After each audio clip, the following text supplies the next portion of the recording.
ఈ నీళ్ల మీద తేలుతున్నటువంటి మర్రాకు మీద ఒక చిన్ని కృష్ణుడు పడుకుని ఉంటాడు.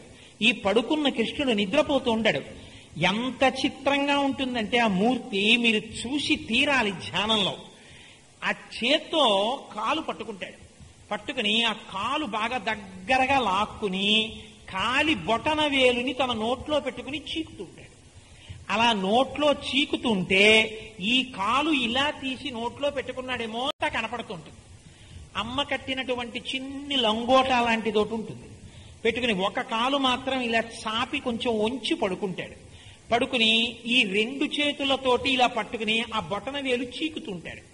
ఇలా చీకుతూ పడుకున్నటువంటి కృష్ణుడు ఎవరున్నాడో ఆయనని వటపత్రశాయి అని పిలుస్తారు. ఈ వటపత్రశాయి ఎందుకు అలా ఉండాలి? ఇది వర్ణన చేస్తున్నాడు విలాసకుడు. ఆయనకి దర్శనమైంది మనస్సులో. ఎలా దర్శనమైంది?